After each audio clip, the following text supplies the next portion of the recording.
Assalamualaikum warahmatullahi wabarakatuh. Bismillah, alhamdulillah, wassalatu wassalamu ala rasulillah Sayyidina Muhammad ibn Abdillah mabada. Mari kita lanjutkan pengajian kilatan bulan Ramadan di MTSN 1 Pati, di mana materi pada hari ini adalah tentang air sedikit dan air banyak. Ma'un qalil wa ma'un katsir. Ya, sebelumnya saya perlu menjelaskan bahwa istilah-istilah yang ada dalam fikih itu perlu kita terjemahkan ke dalam bahasa kita secara konkret. Artinya banyak istilah-istilah yang ada dalam fikih itu kadang-kadang memang kita menjadi bingung. Contohnya istilah ada air sedikit itu berapa, air banyak itu berapa, kita kan nggak tahu maksudnya bagaimana. Ada istilah lagi dua kolah, sak kolah, rong kolah, ini kan menjadi lucu kalau kita pahami secara letterlek. Atau ada istilah lagi tentang mud, sok, kemudian farsah. Nah, ini penting bahwa istilah-istilah yang ada dalam fikih memang perlu kita terjemahkan ke dalam bahasa kita secara konkret, termasuk istilah air sedikit dan air banyak yang akan saya bahas pada hari ini. Bismillahirrahmanirrahim. Qala al-musannif rahimahullahu ta'ala wa nafa'ana bihi wa bi ulumihi fid dharain amin. Wal qalilu utawi banyu sithik, ma iku banyu kana kang ana apa ma duna qullataini iku kurang rong kolah. Wal kasiru utawi banyu akeh, ma iku banyu balago kang tumeka apa ma qullataini ing rong kolah, au aksara utawa luweh akeh. Artinya bahwa yang dimaksud air sedikit adalah air yang kurang dari 2 kolah. Nah, ini kan menjadi bingung kalau kita tidak konkretkan istilah 2 kolah ini. Jadi yang dimaksud air sedikit itu, kalau di negara kita, kalau kita ukur 2 kolah ini, ternyata adalah kalau menurut ukuran, maka 2 kolah ini ukurannya adalah panjangnya 60 cm, lebarnya 60 cm, dalamnya 60 cm, itu 2 kolah. Kalau kita ukur menurut literan itu adalah 216 liter.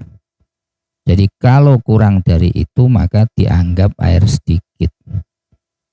Nah, sedangkan air banyak adalah air yang ada 2 kolah atau lebih. Jadi artinya air itu berada di tempat yang ukurannya adalah 60 cm, panjangnya, lebarnya 60 cm, dalamnya 60 cm. Kalau diukur menurut literan, air itu 216 liter.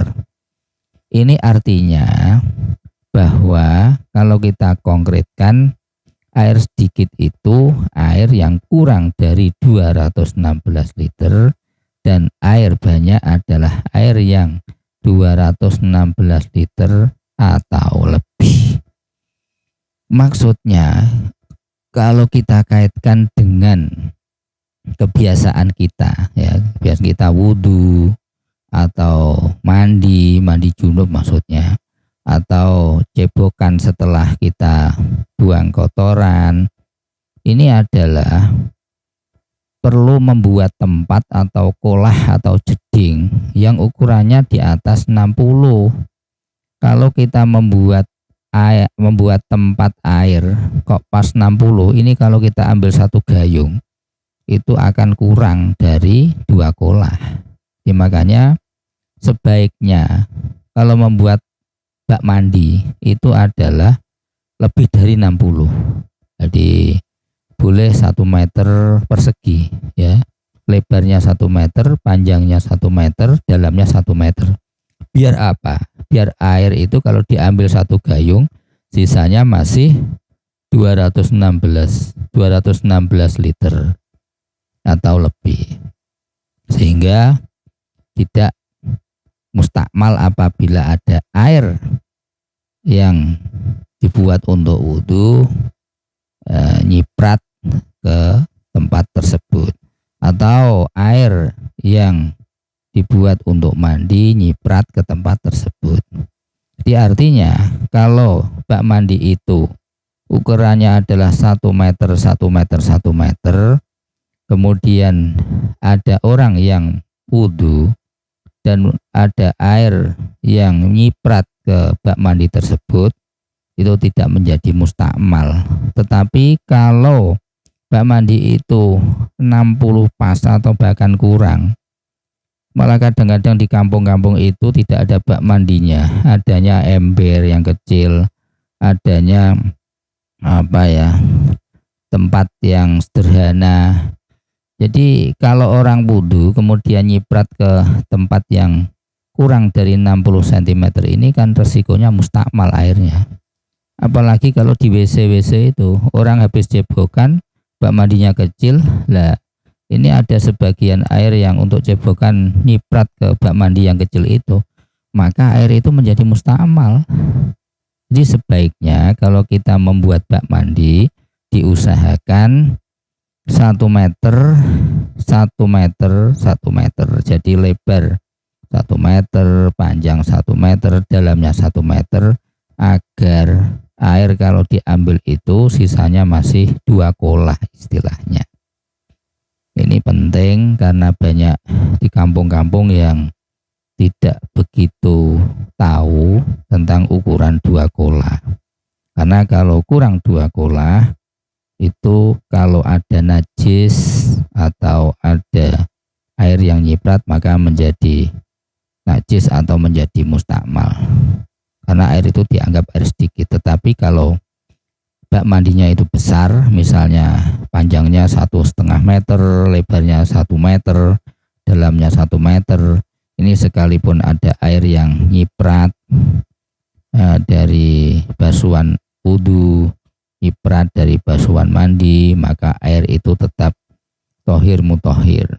Atau ada bangkai tikus yang masuk, itu air itu tetap suci apabila hanya berubah warnanya atau berubah baunya, tapi tidak berubah ketiga-tiganya. Tapi kalau air banyak itu berubah tiga-tiganya, yaitu warnanya, baunya, dan rasanya, maka ya tetap najis. Nah, itulah yang dapat saya sampaikan pada hari ini. Kurang lebihnya mohon maaf.